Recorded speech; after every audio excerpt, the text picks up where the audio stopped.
If you think fentanyl can't hurt you, think again. It could be in that pill your friend gave you to focus, or a fun-looking party favor. Fentanyl can be hiding anywhere. Brought to you by the Georgia Department of Behavioral Health and Developmental Disabilities. Anthem Blue Cross and Blue Shield and Common Threads are helping schools across the country learn about healthier food preparation. In Atlanta, they're joined by The Dream and will provide education, recipes, and knowledge to students and families about healthier options. Visit anthem.com/dream to learn more. Anthem Blue Cross and Blue Shield is the trade name of Blue Cross Blue Shield Healthcare Plan of Georgia, Inc. $2.7 billones a la economía mundial. Toda vez que existen riesgos, más del 90% son MIPYMES, que generan 80%.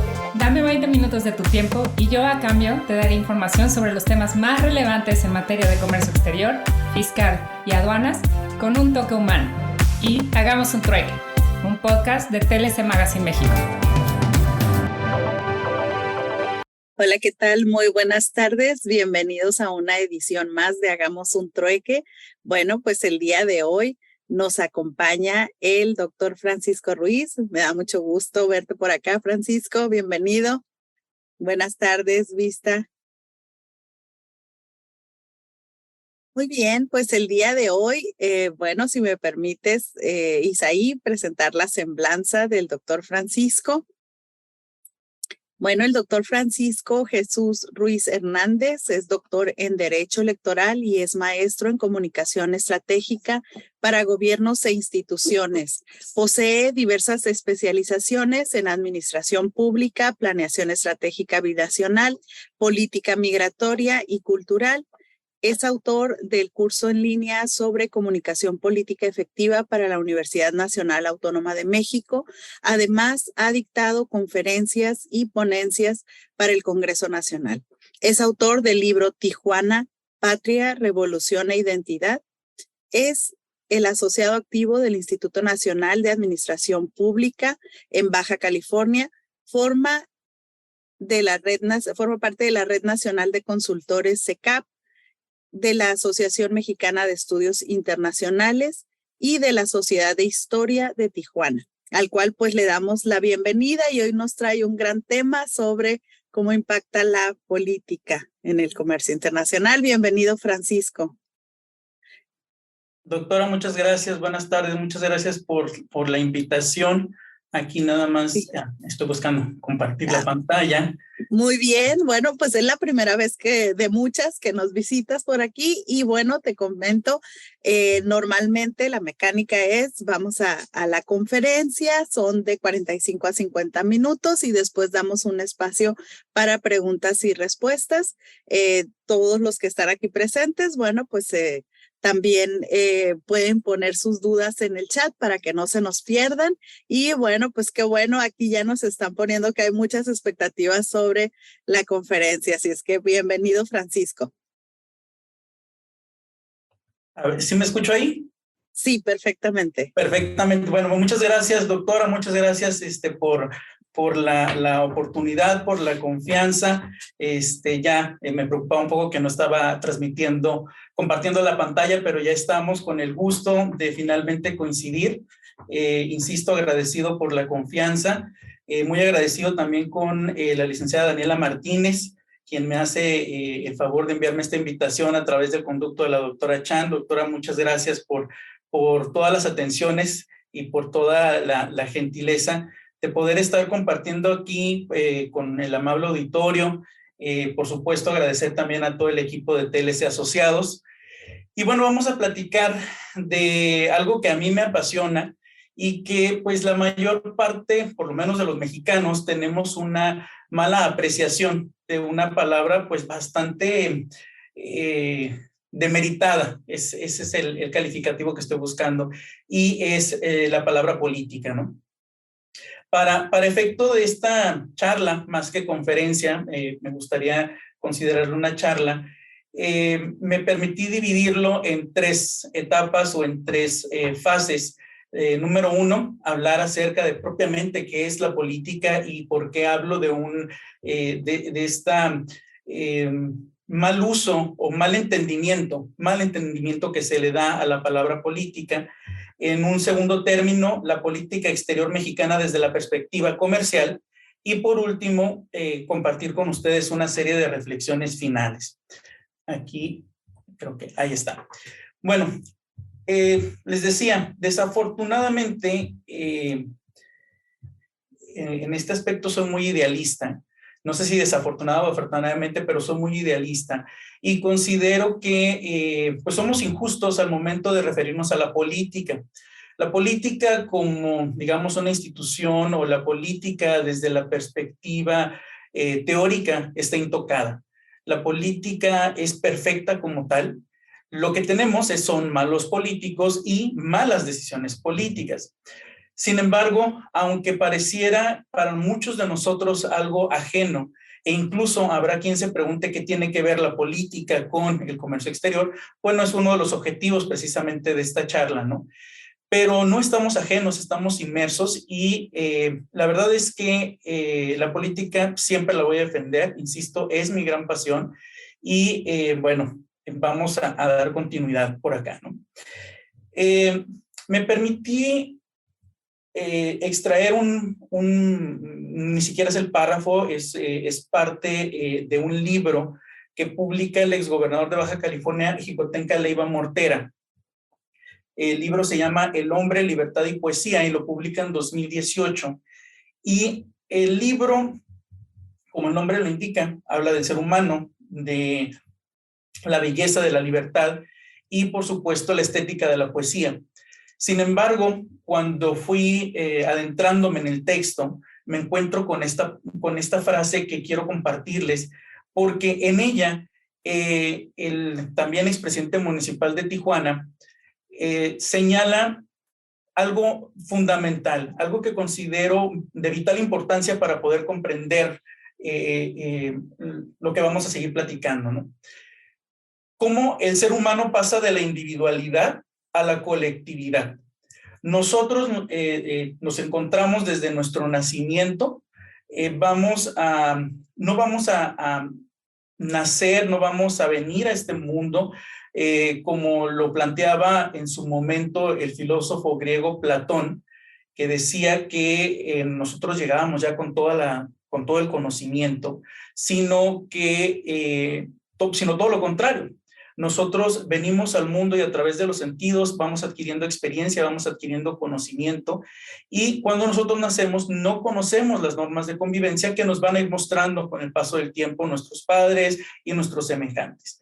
De ahí que me pareció muy importante destacar esta frase donde dice don Xicotenca, a cambio de ciertos derechos garantizados por el orden superior colectivo, hay que remarcarlo, colectivo, el hombre, refiriéndose al género, el ser humano, como animal racional, renuncia a la libertad de estado de naturaleza, es decir, a como nosotros actuamos cuando no hay nadie más, cuando nosotros tenemos una libertad plena porque no estamos impactando en nadie más, no estamos generando una consecuencia en ninguna otra persona. Pero precisamente para nosotros ser catalogados como animales racionales, tenemos que entender de dónde viene ese término. Termino la cita, dice, renuncia a la libertad en estado de naturaleza para dar paso al estado de derecho. ¿Y qué es el derecho? Pues las normas de convivencia básicas, las fundamentales que requerimos los seres humanos para tener una armonía dentro de la dinámica cotidiana que vamos a vivir. Entonces, decía yo, o me refería al término de animal racional. Recordemos que este término fue acuñado por Aristóteles, el tercer filósofo clásico, que dicho sea de paso fue discípulo de Platón precisamente. Y bueno, él decía que el ser humano tenía las características que lo identificaban dentro del reino animal. Evidentemente no teníamos las características de un vegetal o de un mineral, entonces él decía, nosotros tenemos las características y pertenecemos al reino animal. Sin embargo, nos vamos a diferenciar del resto de los animales porque el ser humano es un animal racional. Pero además de que es un animal racional, el ser humano por naturaleza, de acuerdo con Aristóteles, es un animal social. Es decir, volvemos al tema de lo que mencionaba don Xicotenca, el paso del estado de naturaleza o el estado natural del ser humano al Estado de Derecho, a estas reglas que nos van a permitir la convivencia social. Las reglas es lo que conocemos como derecho, pero el ser humano, además de ser un animal racional, un animal social, es un animal político. Esto es lo que el término que acuña precisamente Aristóteles, son politikon, animal político, así se traduce. ¿Por qué? Bueno, porque vamos a adentrarnos un poco más en el concepto propiamente de política. Hay muchos, hay conceptos muy sencillos hasta algunos muy abstractos. Por eso, pues únicamente tomo los que ustedes están viendo en pantalla. Precisamente va a ser dentro de las grandes aportaciones de los filósofos griegos clásicos, pues se encuentra políticos, una palabra que se va a traducir como ciudadano, como civil o como todo aquello que es relativo al ordenamiento de la ciudad. Es importante aquí destacar que no se trata de la Ciudad de México, de Guadalajara, de Monterrey o de Tijuana, o de cualquier ciudad del mundo, sino que se refiere a el modelo de ciudad-estado que prevalecía en lo que hoy conocemos como la República Helénica o como Grecia, es decir, las polis griegas. Entonces, a eso se refiere. ¿Por qué? Porque había una serie de normas y de dinámicas ya establecidas que van a ser la cuna, que van a ser el punto de partida precisamente de la organización, no solo de estas polis, sino del mundo. Y aquí hay que pues retomar precisamente este concepto. El segundo que quiero compartir es la política como una directriz que va a dirigir o que va a... una directriz que va a regir o que va a intervenir en asuntos públicos. ¿Y qué son los asuntos públicos? Son todas aquellas situaciones, aquellos aspectos que nos van a impactar a todos, que son de interés de todos, aun cuando no nos damos cuenta, ¿sí? Que van a impactar de manera directa o indirecta, que van a tener una repercusión en mayor o menor medida, pero al final de cuentas a todos nos va a generar un impacto. Y la palabra política también se entiende como una persona cortés. Del lado derecho de la pantalla nosotros podemos apreciar lo que nos dice el doctor Rogelio Hernández Rodríguez. Él describe la política de la siguiente manera. Dice, la política surge de la sociedad misma, de su desarrollo cotidiano. La política sirve para resolver problemas de la sociedad, lo que supone estar al frente de las soluciones y de su aplicación. Por tanto, dice el doctor Hernández Rodríguez en su libro El oficio político, mientras exista la sociedad, existirá la política. Otro pensador de siglo XX, Julian Freud, va a decir o va a compartir su opinión acerca su percepción acerca de la política, describiéndola como el único medio para regular los conflictos y civilizar las sociedades. Es decir, la política debe de ser interpretada como básicamente dos preceptos. Por un lado, el orden o la organización y por otro, el funcionamiento. ¿Y a qué nos referimos con organización y funcionamiento? Bueno, nos referimos a la organización y el funcionamiento de la sociedad. Y para ello, evidentemente, pues se requiere de quien nos organice y esta es la autoridad. Quiero hacer aquí una aclaración o una especificación. El resultado que estoy compartiendo con ustedes, esta presentación, es resultado de una investigación y de elaboración propia. Y para fines de esta plática que amablemente estoy teniendo con ustedes, y que amablemente me regalan el tiempo y la atención. Bueno, para fines prácticos vamos a clasificar a la política desde una perspectiva interna o nacional, interior, y la externa o extranjera. Y nos vamos a enfocar, por supuesto, para poder llegar al punto que nos reúne hoy de manera remota, pues nos vamos a enfocar en la política exterior mexicana. Para empezar, hay que tomar en consideración que la política exterior de nuestro país, como lo acabo de mencionar, es una facultad exclusiva de la Federación. Únicamente los poderes a nivel federal pueden tomar decisiones al respecto. Esto se establece dentro de nuestra Carta Magna, particularmente en el artículo 89.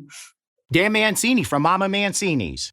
My grandmother cherished the family meal. It was a time to relax and enjoy a delicious, wholesome dinner together. It's our mission to deliver authentic Italian recipes made with the same real ingredients my grandmother used. Mama Mancini's classic Italian meatballs and slow-cooked sauce is available in the deli department at your local Publix and supermarkets across the country. Fully cooked and ready to serve, just heat and eat. Visit mamamancinis.com to find the closest store near you. Del cual se van a desprender 3 fracciones específico. Pero antes de hablar de estas fracciones, quiero mencionar de qué trata el artículo 89. El artículo 89 constitucional se refiere a las facultades y obligaciones del presidente de la República. Recordemos que, de acuerdo con Montesquieu, el poder público se va a dividir en 3 poderes: el ejecutivo, el legislativo y el judicial. Y cada uno de ellos va a tener un peso determinado y va a tener también funciones y obligaciones bien delimitadas. En el caso de nuestro país, de acuerdo con el artículo 49 constitucional, el poder público precisamente se va a dividir en estos 3 rubros, y en el artículo 80 de la Constitución nos dice que el poder ejecutivo de la Unión se deposita en una sola persona que recibe el título de presidente de los Estados Unidos mexicanos.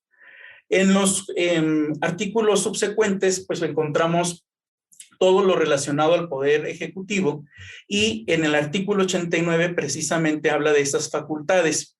Hay una lista bastante específica.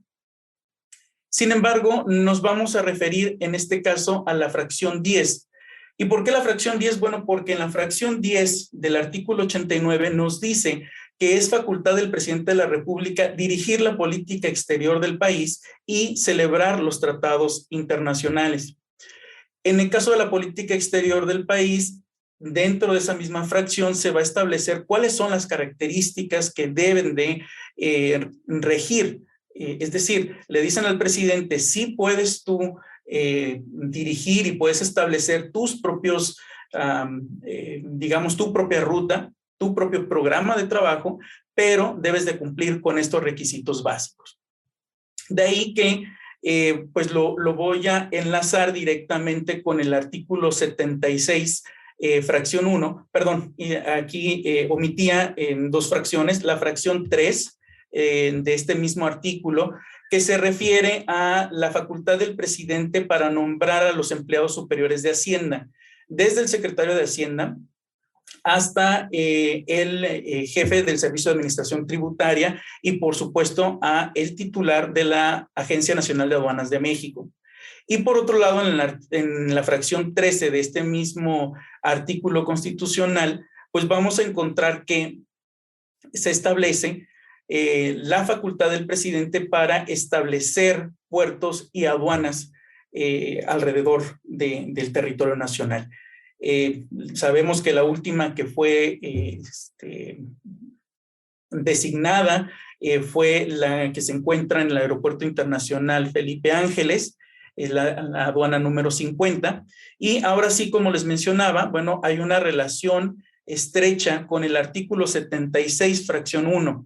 ¿Por qué? Porque les decía que en el artículo 89, fracción 10, el presidente tiene la obligación y la facultad de dirigir la política exterior, pero en el 76, fracción 1, que se refiere a las facultades del Senado de la República, es decir, una de las partes que componen al Poder Legislativo de la Unión, tiene la facultad de supervisar esa política exterior y además debe de confirmar o ratificar los tratados internacionales que celebre o que firme el presidente de la República. Es decir, se complementan estos 2 artículos.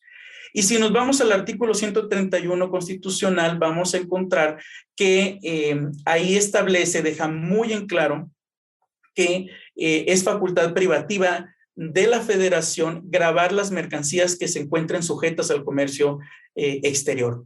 Es decir, le da la facultad a los 3 poderes a nivel federal, a eso se refiere Federación, para establecer las reglas del juego en el caso del Poder Legislativo, es decir, las leyes, y poder ejecutar las disposiciones legales a través del Ejecutivo, por eso el nombre. Y en el caso del artículo 133 constitucional, aquí es muy importante porque establece la supremacía de la Constitución política y de los tratados internacionales que celebre México. En el caso del derecho internacional público, que es otra de las fuentes de este marco jurídico de la política exterior mexicana, bueno, pues es muy amplio, por lo cual nada más me permití compartir con ustedes estas dos, fuentes. Por un lado, las convenciones de Viena. Ahí es muy importante mencionar que en el caso de las convenciones de Viena, la primera se va a dar en 1961, sin embargo, la que va a guardar una relación muy estrecha con el comercio exterior es la de 1969 por tratarse de la celebración de tratados entre estados, es decir, entre países. Por otro lado, están también los tratados internacionales, de los cuales rescato estas 3 perspectivas. Por un lado, los derechos humanos, los derechos humanos los vamos a ver plasmados en primera instancia dentro de la Declaración Universal de los Derechos Humanos, donde, bueno, nos dan, de acuerdo con el artículo 21, 23, el 25 y el 28, la garantía de tomar las decisiones, cómo, a qué dedicarnos, de qué subsistir, es decir, libertades básicas. Y por otro lado, con la creación de, con la estructuración del GATT, del Acuerdo General de Aranceles Aduaneros y Comercio, va a ser el caldo de cultivo para que años después, en 1995, surja la Organización Mundial de Comercio, es decir, parte de un acuerdo y se convierte en un organismo multilateral. Mientras que en el caso de la Organización Mundial de Aduanas, pues tenemos a lo que es el sistema armonizado de decodificación y clasificación de las mercancías, que va también a surgir de un acuerdo entre estados.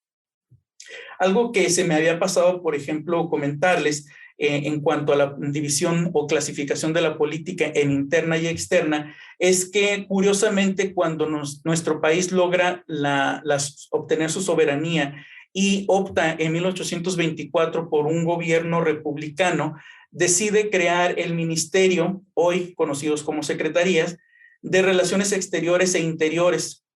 Y va a ser hasta 1836 cuando finalmente se separen y el presidente en turno pueda delegar su facultad en estas secretarías.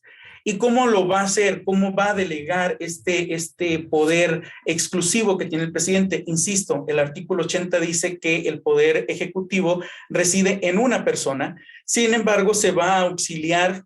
No puede una sola persona resolver todas las demandas ciudadanas y por tanto se va a auxiliar de un equipo, de un gabinete legal, de un gabinete ampliado y esta atribución se le va a conferir a través del artículo 90 constitucional que se refiere precisamente a la administración pública centralizada y a las entidades paraestatales. Dentro de la administración pública centralizada, bueno, pues no podemos omitir que instituciones o dependencias como la Secretaría de Hacienda y Crédito Público y la Secretaría de Economía pues juegan un papel fundamental en el comercio exterior.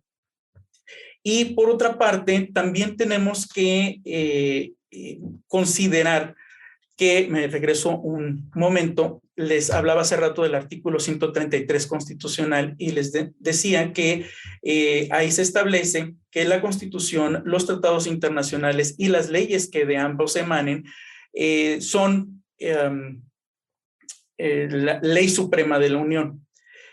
¿A qué leyes se refiere? Bueno, a las denominadas leyes secundarias, aquellas leyes que se desprenden del texto constitucional y que van a enfocarse en un tema en específico. Por ejemplo, en materia de comercio exterior tenemos la ley sobre celebración de tratados que va a ser creada en 1992.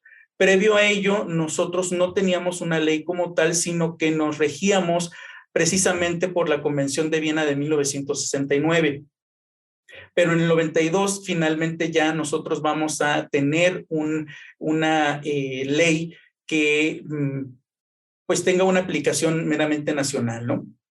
La Ley de Comercio Exterior de 1993, la Ley Aduanera del 95, la Ley la Ley para la aprobación de tratados en materia económica de 2004 y la Ley de Impuestos Generales de Importación y Exportación, que si bien ya existen versiones actualizadas, la primera se va a publicar en el año 2008 y por supuesto se va a basar en el sistema precisamente que impulsa la OMA. Bien, pues ahora ya entrando en la segunda etapa que se refiere a lo que es la política exterior en materia comercial, es muy importante que nosotros entendamos algo. El poder no se concentra en las 628 personas que integran al poder legislativo, es decir, los 500 diputados y los 128 senadores. Tampoco se concentra en el presidente de la República ni en los 11 ministros de la Suprema Corte de Justicia. El poder, de acuerdo con el artículo 39 constitucional, la soberanía de nuestro país, es decir, el poder reside en el pueblo y es la suma de voluntades, la suma de estos poderes individuales, la que va a generar un poder público, un poder colectivo que para fines de poder administrarse y de evitar la concentración excesiva del poder y buscar un sistema de equilibrios, se le van a dar atribuciones, como lo mencionaba hace un rato, y cada uno de estos poderes van a tener en sus respectivas áreas un objetivo que cumplir en materia de comercio exterior. Por ejemplo, las leyes a las que me acabo de referir, pues no son facultad del presidente de la República, sino que son facultad del Poder Legislativo Federal, es decir, de los diputados y de los senadores. En el caso de las decisiones políticas, es decir, la administración pública, el gobierno, este aparato y estas herramientas que han sido creadas para responder a las demandas de la sociedad, tenemos que partir de la premisa que estas decisiones políticas son intangibles. No podemos tocar y no podemos ver una decisión. Sin embargo, esa decisión sí se puede materializar y se va a materializar convirtiéndose en bienes, en servicios que van a recibir el nombre de políticas públicas. Estas políticas públicas, estas soluciones que va a proponer el gobierno federal en turno, van a establecerse en un primer término en el Plan Nacional de Desarrollo, que es un documento al cual se encuentra obligado el presidente de la República a presentar. ¿Y qué es lo que contiene el Plan Nacional de Desarrollo? Bueno, ahí se establece la estrategia general, la ruta, los objetivos tanto generales como los particulares, las líneas de acción y muy importante los indicadores, es decir, el programa de trabajo del presidente en turno. Y aquí estamos viendo precisamente el Plan Nacional de Desarrollo vigente, que pues fue responsabilidad del presidente López Obrador presentar y que va de 2019 a 2024. Nada más como una nota, ¿por qué no va de 2018, que es cuando inició su sexenio, sino hasta 2019? Bueno, porque Recordemos que en 2018 es única, bueno, era a partir de 2024 el presidente de la República ya no va a tomar protesta el 1 de diciembre, sino el 1 de octubre. Esa es una de las reformas constitucionales que se lograron durante el sexenio del presidente Peña Nieto para acortar la brecha entre la elección presidencial y la entrada en funciones del presidente de la República. Pero hasta 2018 el presidente tomaba protesta en 1 de diciembre, es decir, tenía un solo mes. Y bueno, para elaborar este programa de trabajo, este Plan Nacional de Desarrollo, pues debe de llevarse una metodología, no debe de ser con base en ocurrencias. Sin embargo, hay digamos, un punto débil en los planes nacionales de desarrollo, no solo en este sexenio, sino en los previos también. La situación es que no existe una estructura definida, no hay un modelo a seguir, no hay una metodología específica para la elaboración del Plan Nacional de Desarrollo. De tal suerte que si ustedes consultan el Plan Nacional de Desarrollo, que con mucho gusto les puedo hacer llegar el enlace. Dan Mancini from Mama Mancini's.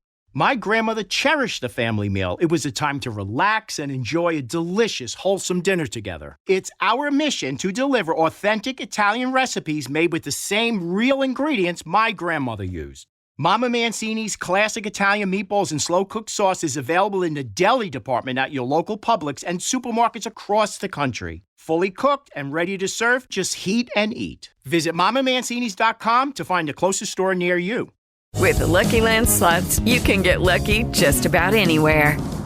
This is your captain speaking. We've got clear runway and the weather's fine, but we're just going to circle up here a while and get lucky.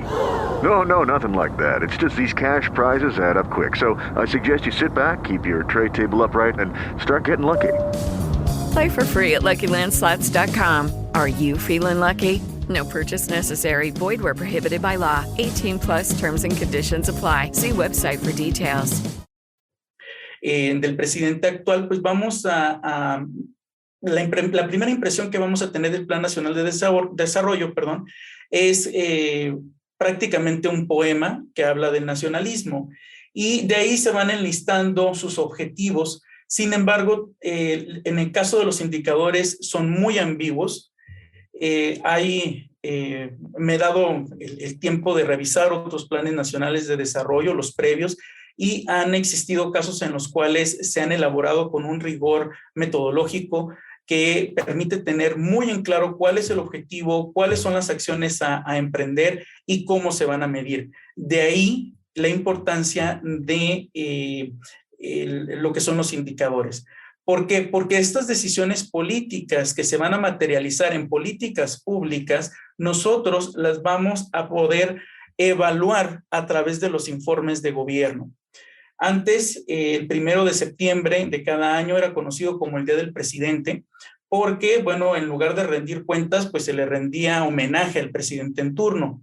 Hoy el presidente ya no está obligado a dar un discurso, no está obligado a ir a la Cámara de Diputados en el Palacio de San Lázaro, sino a presentar un informe escrito del estado que guarda la nación en todos los ámbitos y, por supuesto, en materia económica y en materia de comercio exterior no son excepción.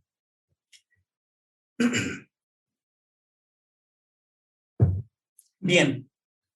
En cuestión hablando de economía, precisamente, en nuestro país han regido modelos económicos que pueden ser perfectamente identificables. Habrá quien pues no coincida con el material que les comparto. Sin embargo, para fines prácticos, dividí los modelos económicos en tres etapas. El Estado benefactor de 1940 a 1986. Insisto, habrá quien difiera conmigo en el sentido de los años, pero ahorita voy a hablar o especificar los motivos por los cuales los clasifiqué así. El neoliberalismo de 1986 a 2018 y la economía moral que es pues impulsada por el presidente actual. Bien, en el caso del Estado benefactor, va a haber una especie de subdivisión. Recordemos que en 1939 estalla la Segunda Guerra Mundial. México participa hasta 1942. Sin embargo, entre 1939 y 1942, México se vio directamente beneficiado por esta guerra.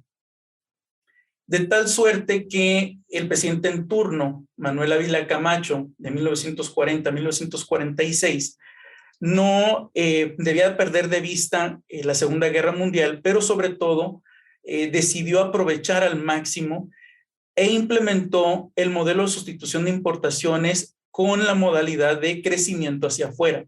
Es decir, sustituir las importaciones con exportaciones, pero exportaciones muy específicas y siempre bajo el control del gobierno. ¿Qué se requería en la Segunda Guerra Mundial? ¿Qué requerían las potencias? Pues requerían de mano de obra, y de ahí surge el programa Bracero. Requerían también de petróleo, y requerían de productos básicos, productos agrícolas, y México era pues una potencia en esa materia. De tal suerte que se tiene el registro de una abundancia durante esa época, pero esta abundancia, que por cierto es conocida como el milagro mexicano, pues no se va a ver reflejada directamente por algo natural, ¿sí? Sino más bien artificial. ¿Por qué? Porque, insisto, el gobierno federal en turno era el que tomaba las decisiones y controlaba, es decir, intervenía en la economía. De 1946 a 1952 gobierna Miguel Alemán Valdés, veracruzano, que fue el primer presidente civil. Los previos eran generales, eran militares.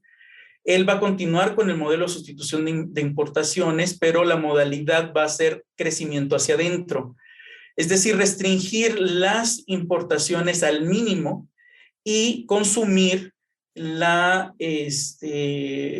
oferta nacional, la oferta interna, hasta donde los límites le permitieran, tanto en cuanto a opciones como en la calidad propia de la mercancía o de los servicios. De 1952 a 1958 va a gobernar el presidente Adolfo Ruiz Cortines, también de Veracruz. Del 52 al 58 gobierna Adolfo López Mateos, homólogo, tocayo de su antecesor. Sin embargo, eran muy distintos tanto en formas como en fondo. En el caso de Adolfo Ruiz Cortines, cuando toma protesta, bueno, también surge nuestro estado. Nuestro estado, Baja California, va a ser reconocido como el estado número 29, va a dejar de ser un territorio y va a tener su propia estructura política. ¿Y por qué se debe destacar esta parte? Bueno, porque Baja California, como sabemos, particularmente Tijuana y Mexicali, hoy también Tecate, pues son un referente no solo nacional, sino internacional en materia de comercio exterior. Y de 1958 al 64 gobierna Adolfo López Mateos, del 64 al 70 gobierna Gustavo Díaz Ordaz, y van a implementar algo que se llama el desarrollo estabilizador. Durante estos años, de 1940 hasta 1976, el tipo de cambio que encontrábamos en el mercado era fijo y era establecido por la Presidencia de la República. Recordemos que el Banco de México, nuestro Banco Central, surge en 1925 y desde ese año formó parte del gabinete del presidente de la República. No fue autónomo hasta la década de los 90, no recuerdo si en el 92 o en el 93, pero uno de estos 2 años. Pero regresando al tema de la paridad cambiaria, bueno, de 1940 hasta septiembre de 1976, el tipo de cambio era fijo y lo establecía la oficina del presidente. Con la llegada de Luis Echeverría Álvarez a la presidencia de la República en 1970 hasta el 76, pues se va a aplicar un modelo conocido como el desarrollo compartido. Y este desarrollo compartido pues va a implicar una participación directa del gobierno en las decisiones de la economía. Como anécdota nada más, el presidente Echeverría durante todo su gobierno tuvo un enfrentamiento directo y abierto con el Grupo Monterrey, es decir, empresarios de Nuevo León, empresarios regiomontanos, y cuando su secretario de Hacienda le presenta su renuncia, él da una declaración que pues hasta la fecha es recordada, porque Echeverría dice, ahora sí, las finanzas de México, las finanzas del país se van a dirigir desde Los Pinos. Y es que va a elegir como su secretario de Hacienda a su amigo de la infancia, José López Portillo, quien posteriormente se convertiría en su sucesor, se va a convertir en presidente en 1976 y va a terminar su gobierno en 1982. En el caso del desarrollo compartido, bueno, hay que recordar que fue un periodo de gobierno paternalista, un gobierno asistencialista, un gobierno centralista, que contrae una gran deuda tanto interna como externa, y va a ser precisamente el mercado global el que nos va a obligar, y digo nos va en el sentido de como país, a dejar la paridad cambiaria fija y pasar a la semiflexible, es decir, al tipo de cambio real, al que marcaba el mercado en la libre oferta y demanda. En el caso de López Portillo, que gobierna del 76 al 82, aplica la Alianza para la Producción. Él lo que buscaba era que se empataran las agendas de la iniciativa privada y del gobierno para detonar el desarrollo económico del país. En esa época, pues vamos a encontrar mucho petróleo y desafortunadamente el presidente López Portillo va a ser la segunda crisis que vamos a enfrentar, de tal suerte que en 1982, así como Echeverría anuncia que se pasa de un tipo de cambio fijo a uno semiflexible o semifijo, López Portillo va a anunciar la estatización de la banca. Es decir, la banca deja de ser privada y pasa al erario público. Aquí vemos los retratos oficiales de cada uno de los presidentes a los cuales me referí. Aquí vemos la etapa del neoliberalismo desde Miguel de la Madrid Hurtado, Salinas de Gortari, Zedillo, Fox Quesada, Felipe de Jesús Calderón Hinojosa y Enrique Peña Nieto.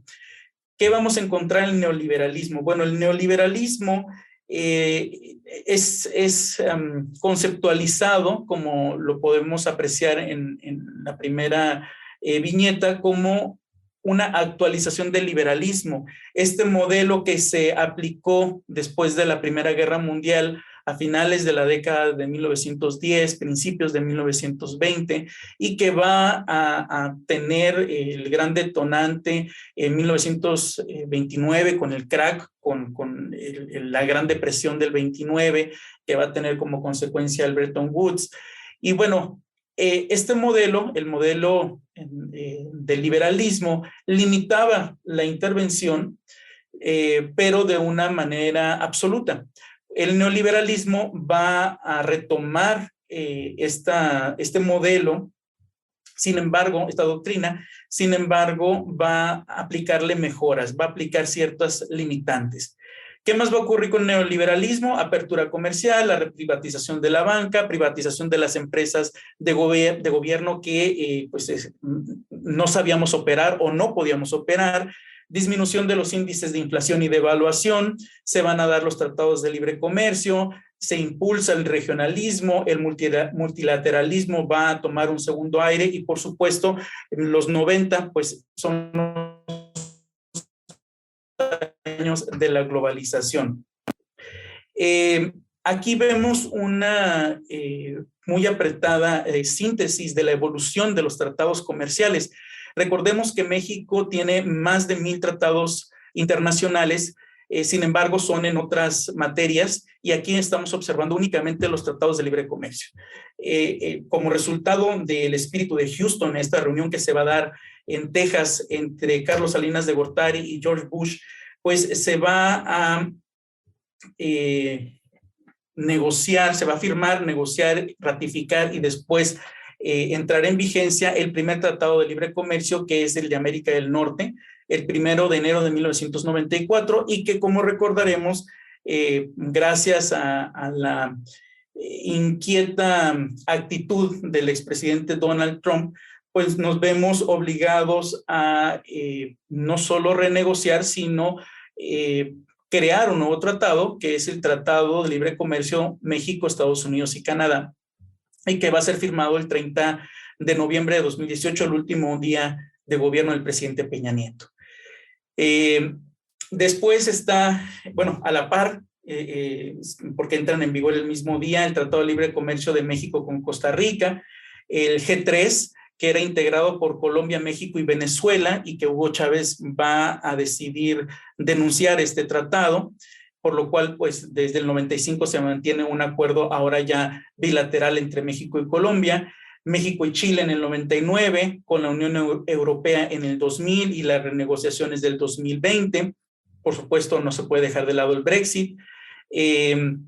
Con Israel en el 2000-2001, con la Asociación Europea de Libre Comercio en 2001, tenemos con Uruguay en 2004, el Acuerdo de Asociación Económica con Japón en 2005, el Tratado de Libre Comercio México-Perú en el año 2012, el de Centroamérica, o también llamado Tratado de Libre Comercio Único, que surge en 2013, sin embargo, su antecedente directo va a ser el Tratado de Libre Comercio del Triángulo del Norte, que era entre Guatemala, Honduras, El Salvador y México. Y en 2015 surge el Tratado de Libre Comercio México-Panamá y, por supuesto, Asia-Pacífico. Ya entrando en el tema de la economía moral, bueno, aquí hay que destacar específicamente en materia de comercio exterior que precisamente en el primer mes de gobierno, en su primer mes de gobierno, en diciembre de 2018, el presidente López Obrador decidió eliminar el fideicomiso ProMéxico, que se encargaban de precisamente promover los productos, las mercancías mexicanas en el extranjero y generar vínculos, generar ferias para también atraer la inversión. Un fideicomiso que fue creado en el sexenio de Felipe Calderón y, bueno, lo extingue el presidente López Obrador so pretexto de que eran oficinas que becaban a los políticos y que pues habría que aplicar la austeridad republicana. Las fricciones diplomáticas que se han presentado, si bien son eminentemente políticas, hay una repercusión, por supuesto, en todos los aspectos, ya sea en una mayor o una menor medida, pero finalmente va a haber una repercusión en la economía y, por supuesto, en el comercio. Hemos tenido ya fricciones con España, con Estados Unidos, particularmente en las exigencias del presidente López Obrador para que Estados Unidos levante el embargo a Cuba. Vemos una notoria inclinación del presidente López Obrador hacia economías de Centroamérica, del Caribe y de Sudamérica, siempre y cuando coincida con sus gobernantes, como en el caso de Lula en Brasil. Con la OEA, dijo que era una institución que ya era obsoleta y que no tenía ninguna función. Con Panamá, con Canadá, con Perú y recientemente con Colombia por el tema de la Alianza del Pacífico, a pesar de que es uno de nuestros principales socios comerciales. Dentro de la economía moral del presidente López Obrador, bueno, también tenemos que destacar en cuanto a los tratados de libre comercio, no que lo haya negociado ni que lo haya firmado, pero sí le tocó que entrara en vigor y ya aplicar el TEMEC. Y también le tocaron estas advertencias por parte del expresidente Donald Trump con los aranceles, si no había un control del flujo migratorio, esta fricción que se va a generar con los principales socios comerciales de México, el principal socio comercial y que es Estados Unidos, y en el caso de Canadá, que va a generar la región de América del Norte, por el tema de las energías limpias, mientras el presidente decide apostarle a los hidrocarburos, apostarle al gas y el asunto del maíz transgénico. El canciller Marcelo Ebrard haya declarado que México está en un periodo de acercamientos próximo a la negociación de los tratados de libre comercio con el Reino Unido. Por eso hace rato mencionaba que no teníamos que perder de vista el tema del Brexit. Y en el caso de también Corea del Sur. Y el tema más vigente es el superpeso, este tema que tanto ha pregonado el presidente López Obrador. Sin embargo, no necesariamente refleja la fortaleza de nuestra economía, sino más bien la debilidad de la economía del dólar estadounidense. Hay un aumento de remesas, hay un menor rendimiento del dólar propiamente en nuestro país y se avisora una posible recesión estadounidense. Ya prácticamente para concluir, les comparto estos datos, estas estadísticas que reflejan la evolución de nuestra economía. Particularmente la balanza comercial de mercancías. Del lado izquierdo, el recuadro verde es provisto por la Secretaría de Economía. En el caso del CRIS, complementa al verde, va desde 2016 al 2022 y la fuente es el INEGI. Podemos ver que el saldo de la balanza comercial en su mayoría son números rojos. Hay algunas excepciones. Vemos cómo fue muy grave la balanza comercial, el saldo de la balanza comercial de 2008. Bueno, sabemos que fue el año de la crisis mundial, mientras que hay buenos resultados en 2020. Pero insisto, no podemos atribuírselo necesariamente a decisiones acertadas en materia económica, sino que recordemos que en 2020 fue el año de la pandemia y que hubo pues una disminución en el intercambio. Aquí esta fuente es del Banco Mundial, se refiere a la deuda externa. Ahí ustedes pueden ver cómo nuestra deuda ha ido incrementando y que está por encima de Brasil, de Argentina, de Colombia, de Perú, de Guatemala. Sin embargo, lo más alarmante es cómo ha continuado creciendo en la época reciente.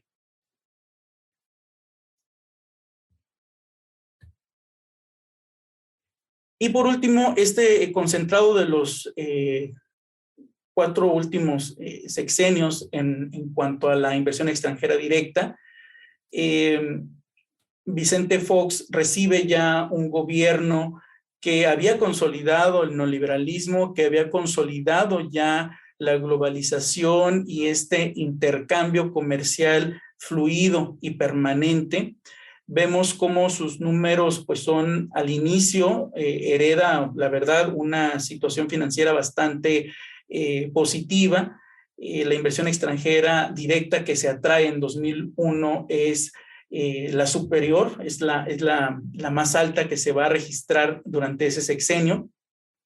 La más baja desde 2000 hasta la fecha es 2009, precisamente como resultado de la crisis de 2008.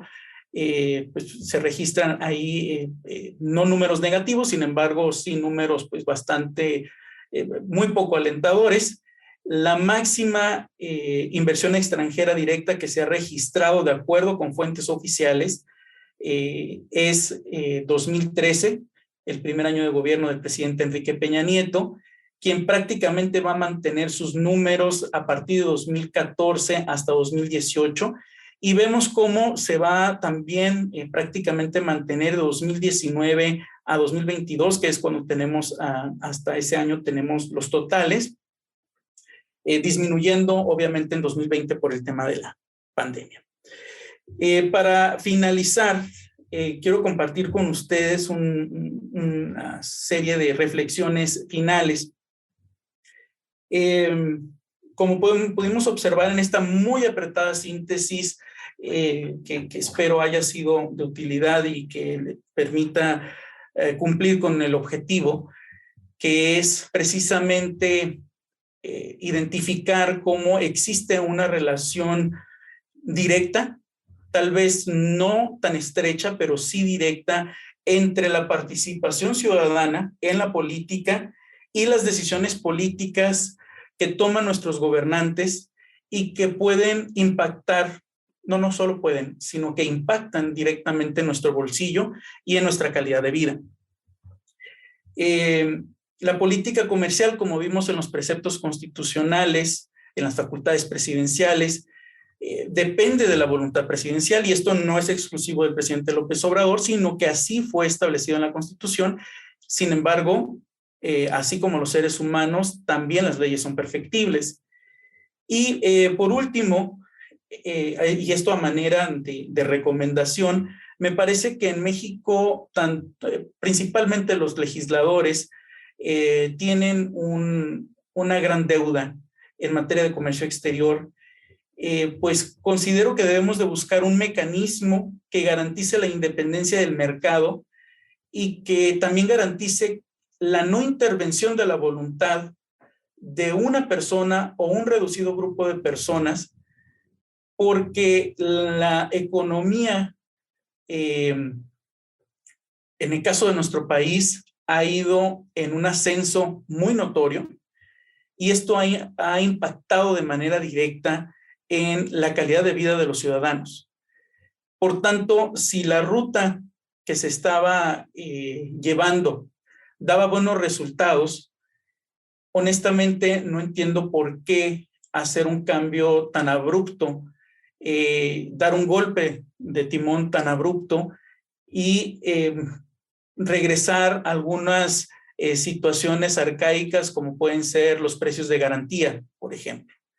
Y cómo en lugar de buscar facilitar la atracción de inversión extranjera, de buscar aumentar la presencia de las mercancías mexicanas en el mundo, pues nos vemos limitados. Y si bien es cierto que está volteando el presidente a ver un mercado poco aprovechado en el pasado, también es cierto que se está descuidando y que puede tener graves afectaciones a nuestros principales socios comerciales. No me refiero solo a Estados Unidos, recordemos que también tenemos una gran dependencia con China, pero también recordemos que todavía existen las cuotas compensatorias, que ese sería tema para otro debate, si son o no son una competencia desleal. Sin embargo, al final del camino, me parece, desde la perspectiva de quien hace uso de la voz, que la economía, particularmente la economía internacional, el comercio exterior, tienen una dinámica propia, tienen una dinámica que no es ajena a el sentido social, ni al humanismo, ni al desarrollo humano de los mexicanos, sino por el contrario, contribuye en el progreso, no solo material, sino también, insisto, en la calidad de vida. Para terminar, nuevamente agradeciendo infinitamente a TLC Asociados por esta oportunidad de compartir pues, la poca experiencia que un servidor posee, y pues también esperando haberles motivado a que haya una mayor participación dentro de las decisiones públicas, porque eso es la política, participar dentro de las decisiones públicas que a todos nos impactan y que son responsabilidad de todos, y que en este caso, bueno, nos inclinamos específicamente al comercio exterior, y por supuesto ponerme a sus órdenes a través de los datos de contacto que ustedes están apreciando. Estoy a su entera disposición para cualquier duda o comentario y sobre todo, lo más importante, también críticas. Muchas gracias. Doctor, al contrario, muchísimas gracias por haber sido parte del trueque, la verdad un trueque muy interesante, por habernos compartido su conocimiento, su experiencia, hasta historia. Y bueno, pues de parte de todo el equipo de TLC Magazine México y Hagamos un Trueque, le queremos dar este reconocimiento virtual que dice TLC Magazine México, Hagamos un Trueque, otorgan el presente reconocimiento al doctor Francisco Jesús Ruiz Hernández por hacer un trueque en la plática virtual con el tema El impacto de la política comercio exterior en México, el día 31 de mayo del 2023, firmado por el doctor de la Torre y, bueno, su servidora. Muchísimas gracias. Hemos llegado al final del trueque de hoy. Muchas gracias por acompañarnos. Esto fue Hagamos un Trueque vía Zoom, un evento de TLC Magazine México. Si te gustó esta plática, no olvides compartir cada evento con tus contactos, para que así continuemos esparciendo conocimiento y nos mantengamos actualizados. Encuentra todas nuestras pláticas a través de nuestra plataforma de educación en línea ingresando a www.tlcmagazinemexico.com.mx en la sección de cursos, donde podrás verlas nuevamente sin costo. Si estás interesado en algún tema específico, envíanos un mensaje a través de las redes sociales de TLC Magazine México y buscaremos un experto que pueda aclarar tus dudas. Esto fue Hagamos un Trueque. Judy was boring. Hello. Then Judy discovered ChumbaCasino.com. It's my little escape. Now Judy's the life of the party. Oh, baby, mama's bringing home the bacon. Whoa, take it easy, Judy. The Chumba life is for everybody. So go to ChumbaCasino.com and play over 100 casino-style games. Join today and play for free for your chance to redeem some serious prizes. ChumbaCasino.com. No purchase necessary. Void where prohibited by law. 18+ terms and conditions apply. See website for details. Lucky Land Casino, asking people, what's the weirdest place you've gotten lucky? Lucky? In line at the deli, I guess? Aha, in my dentist's office. More than once, actually. Do I have to say? Yes, you do. In the car before my kids' PTA meeting. Really? Yes. Excuse me, what's the weirdest place you've gotten lucky? I never win and tell. Well, there you have it. You can get lucky anywhere, playing at LuckyLandSlots.com. Play for free right now. Are you feeling lucky? No purchase necessary. Void where prohibited by law. 18+ terms and conditions apply. See website for details.